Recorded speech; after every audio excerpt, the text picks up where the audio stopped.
Hi, I'm Jack and welcome back because today I'm going to give you guys my list of my favorite movies of the year thus far, from the start of the year all the way to this very moment. Obviously, we still have the back half of the year to get out of the way before I could do a full favorite movies of the year list. But for now, here are some of my favorite movies I've seen this year. And kicking things off, let's start off with honorable mentions where we have Kimi, The Atom Project, Scream, Chippendale Rescue Rangers, and Lightyear. Those are movies that I still really like them, but they didn't quite crack that top 10 thus far, so here we go. In 10th place is Sonic the Hedgehog 2. I've played the Sonic games when I was younger, and I really enjoyed them. I love Sonic as a character, and I actually really enjoyed that first movie. It's not perfect, it's not the best video game movie ever made, but I still had a fun time with that first movie. But I was really excited for that sequel, and it stuck the landing. It is probably my favorite video game movie of all time. I loved Knuckles in this movie. Eggman, played by Jim Carrey, is once again great, and I love how we focus a lot more on the Sonic mythology with Sonic and Tails as they team up to find this emerald and beat Knuckles and Dr. Robotnik from doing so. It is a really fun movie. The human wedding subplot does drag the movie down a few notches, but I had a fun time. It's very heartfelt, it's funny, it's awesome. Those who love the Sonic games are going to enjoy this movie a lot, and I am really excited to see what they have in store with the third movie. Next up is Elvis. I've never been an avid listener to Elvis Presley's music, but I was really excited for this movie because you have Tom Hanks and Austin Butler in the role, and I'm a history person, so obviously I like to watch movies about historical figures, especially in this case. And I really enjoyed Elvis. Baz Luhrmann really shows that he was the perfect director for a movie like this. And with his style of filmmaking, it truly shows on screen. That's like, this is a movie that only he could create, and he does a terrific job at it. Austin Butler is phenomenal as Elvis Presley. I think he easily embodies that role, from the mannerisms to his voice and the singing and his relationships with all of these other actors, these characters. He is amazing. I love the songs here, and the concert sequences feel so incredibly immersive, like I was actually in the audience for his concerts. And Tom Hanks, seeing him play a much more manipulative, villainous character, I thought he did a good job at it, and I really forgot that I was watching Tom Hanks and Austin Butler as these characters. Really love this movie. It does take a bit to find its footing, but once that middle half of this movie kicks into high gear, this movie is absolutely terrific. In 8th place is Jackass Forever. I've never been an avid watcher of these movies. I just saw this one because I've heard fun things about it, and so I watched it, and it was one of the most fun theater experiences I've ever had. It is hilarious. It's gross, it's crazy, it's off the walls, insane.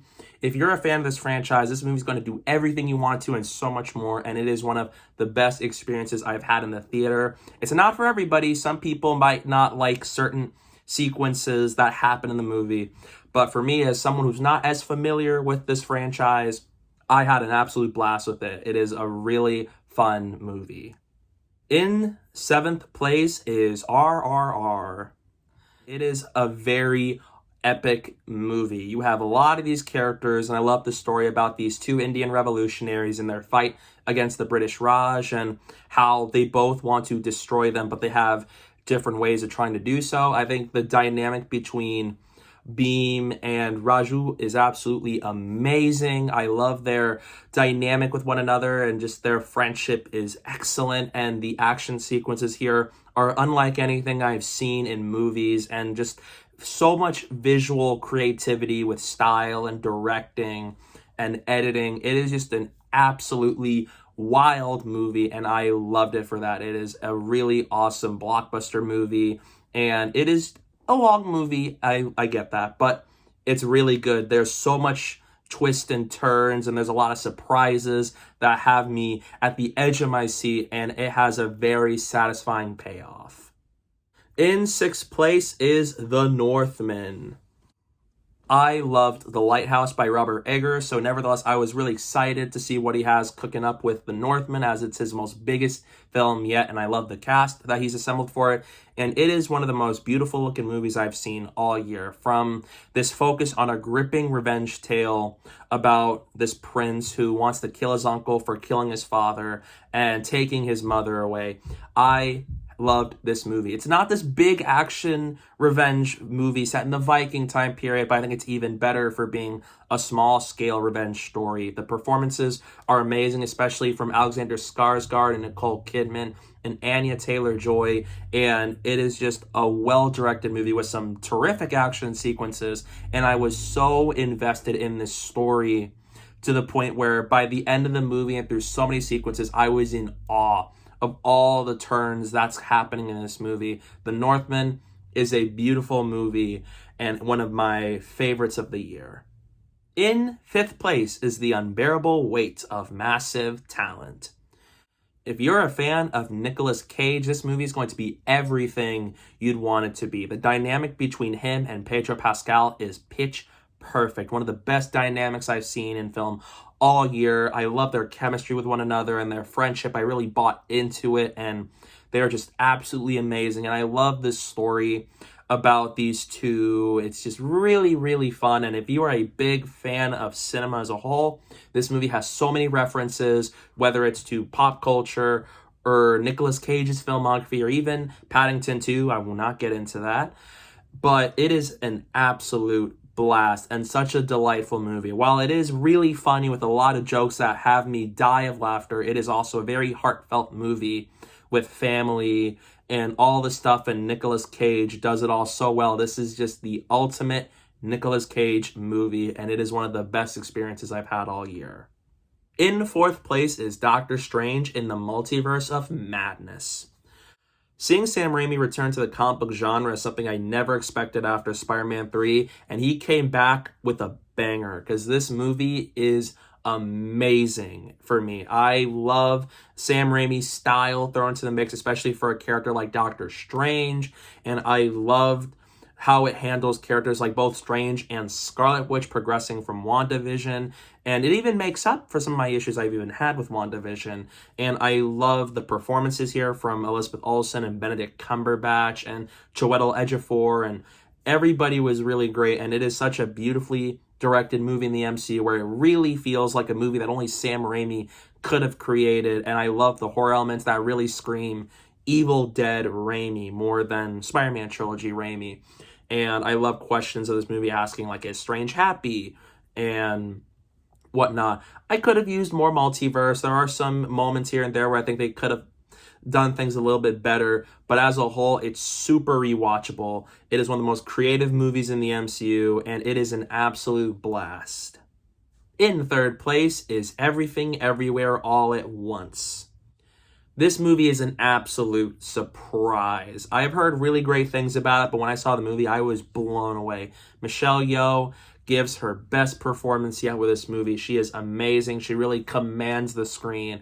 And the other cast members here from Ke Huy Quan, Stephanie Hsu, forgive me if I pronounce her name wrong, and Jamie Lee Curtis and everybody was fabulous here. It has one of the best depictions I've ever seen of the multiverse in cinema, and it tells a very heartfelt story revolving around Evelyn and so as her daughter. It is an absolutely beautiful movie that left me in emotional moments where I felt like I was really tearing up, and so as really hilarious moments and really creative and crazy moments when it comes to the action sequences, which are really awesome. I really dug Everything Everywhere All at Once. It is one of the most beautiful and creative movies I've seen in a really long time. In second place is Top Gun Maverick. For a movie that's been delayed so many times due to the pandemic, it was absolutely worth every second of the wait. It is amazing. It is my second favorite movie of the year, just from the story about Maverick teaching a new group of pilots to go on this dangerous mission, and so as dealing with the dynamic between him and Rooster. I love this movie for what it was able to do. The fighter pilot sequences are amazing here. It is just beautiful to look at, and in IMAX, it looked spectacular. It felt immersive, and I love that they were able to actually make these real fighter pilot sequences happen in real time. Really love a lot of that stuff, and I love the characters here, from Penny with Jennifer Connelly and Rooster by Miles Teller, and even Glenn Powell as Hangman. I love the characters in this movie. I love the story. It's fast-paced, it's exciting, and it is just an absolute crowd pleaser, one of my favorite movies of the year. And it's so heartfelt, with a lot of awesome moments, with excitement and exhilaration, and some funny moments too, but it has so much heart. And Top Gun Maverick is an absolute delight, and it's one of the best movies and best legacy sequels I've seen. But in first place is none other than Morbius. This is an absolutely terrific comic book movie about the Marvel legend himself, Michael Morbius, as he becomes a living vampire, with the standout being Matt Smith. And it gave us some iconic lines of dialogue like, "It's Morbin time." Obviously, I'm kidding. I'm just being very sarcastic here. But coming in at first place is The Batman. Obviously, I'm a big Batman fan, so this movie was already one of my most anticipated movies of all time, and it was worth it. Seeing this movie early was amazing, and it's everything I want from a Batman movie and so much more. It's one of the best Batman movies of all time. Robert Pattinson was amazing as his character, and with every passing viewing, he continues to prove that he might be my new favorite portrayal of the character. And I loved Zoe Kravitz as Catwoman and Paul Dano as the Riddler, who's an amazing and just mesmerizing villain. And Colin Farrell is absolutely terrific as Oswald Cobblepot, aka the Penguin, and I'm really excited to see what they do with him on his HBO Max show.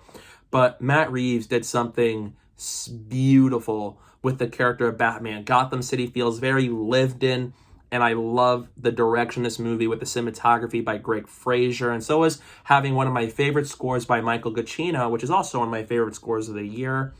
I love The Batman. It is a perfect Batman movie with some awesome moments, and I love that it focuses so much on the detective side of Batman, using his detective skills and teaming up with Gordon, played excellently by Jeffrey Wright.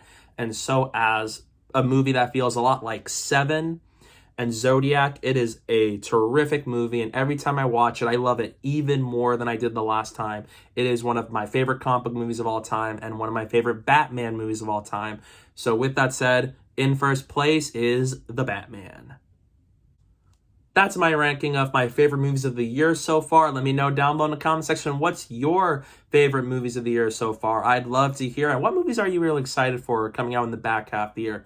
I'd love to hear all that down below. And stay tuned. I have a review for Thor: Love and Thunder coming up soon as I go see it tomorrow night, which I'm really excited for. So I hope you guys stay tuned for that. And don't forget to follow me on social media. My username is down below at the bottom of the screen and in the description below. So please go do that while you're at it. And thank you guys so much for watching. And don't forget to hit that like button and the subscribe button. And stay tuned for more. Black and blue and dead. Always.